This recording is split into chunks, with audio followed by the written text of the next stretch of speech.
Good morning and welcome to our final episode of the semester here at Daybreak. We've obviously started decorating for the holidays. I'm Kelsey Metzger. Yeah, and I just finished up the tree there, Kelsey, and I'm Chris Hoffman. This morning on Daybreak, 'tis the season of Mr. Pittsburgh. He'll be taking us down holiday past. He'll be the ghost of Christmas past, kind of, actually. Plus, our Daybreak reporters hit the Daybreak stage for a special performance. Daybreak starts right now.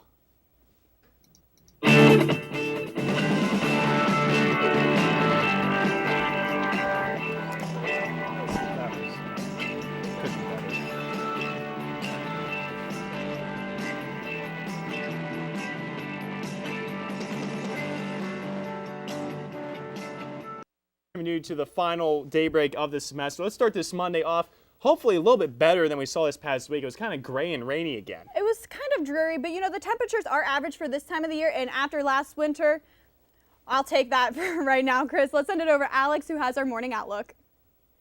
Sadly, we are going to have some more rain Monday morning. We're going to have a 30% chance of rain and highs near 40. So we're going to have rain and snow to start off our week. I'll let you know if that trend continues later in the show with our 7-day forecast. Now over to Hunter Chesnicki with National News.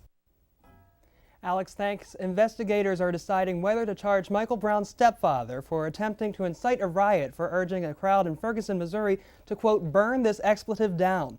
This after a grand jury decision not to indict police officer Darren Wilson in the shooting death of Michael Brown.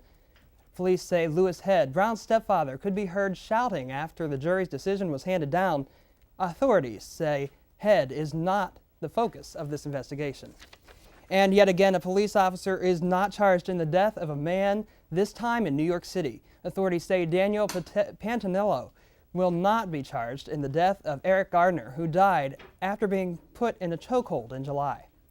On the heels of both decisions, with both victims being African American, protests are being held across the country, including in Pittsburgh and at Penn State University and State College. These peaceful protests are called die-ins, and as part of the protest, participants lie on the ground motionless and silent.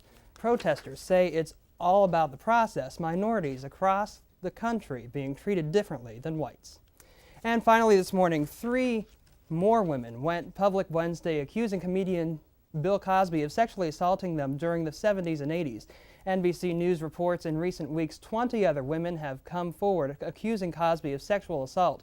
Following the allegations, many theaters Cosby was set to perform in have canceled those appearances, and TV Land has suspended airing episodes of The Cosby Show indefinitely.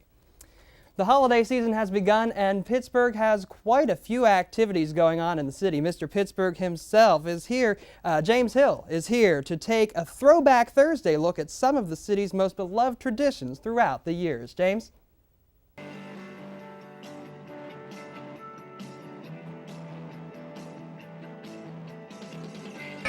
This year, Christmas is at Kaufman's. Great way to start the holidays at Horns. Ingalls brings Christmas home. So guys, those are a lot of names your parents might remember. So I got to ask, what is your favorite place to shop when you were a kid around the city? I had to be Kaufman's. Yes. That's where I went. Even living in the suburbs, it was always Kaufman's. It's where we went in the mall. To be honest, Horns wasn't really around when we were kids. No, I think we were like one when it died. When I was a kid, it was probably more of a toy store thing. But if we're gonna go with that's department true. stores, it was definitely Kaufman's. I know our best friend Hunter Chesnicki. He loved to shop at Sears. I think he started in 1984, and that's where he picked up a lot of things he wears to this day too. And Hunter, I love you to death so much, and I'm gonna miss you so incredibly much. But Kelsey, what's your other favorite city tradition?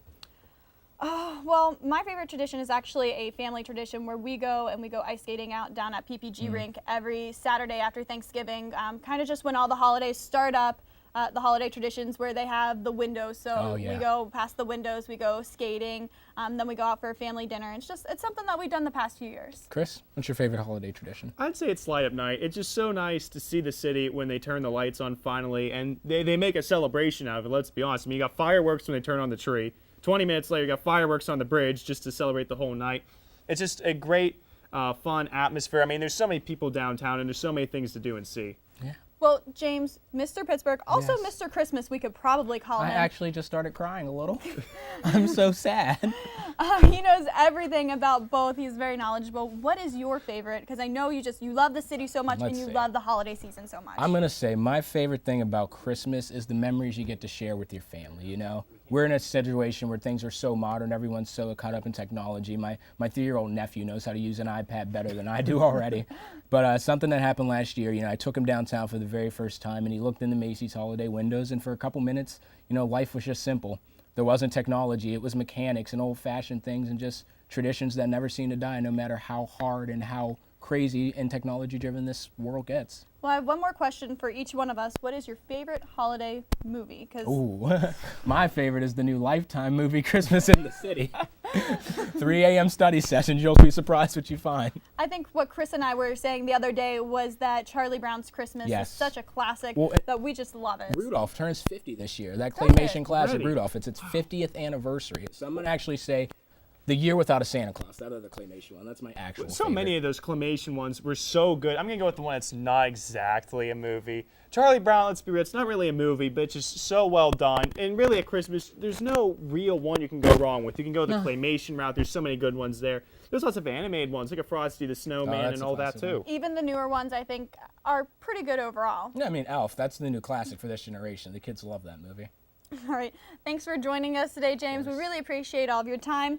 Coming up on Daybreak, we'll have more of the holiday festivities around Pittsburgh. And as hockey season continues, the Pens find themselves in a heated Eastern Conference. Daybreak Sports Report is next.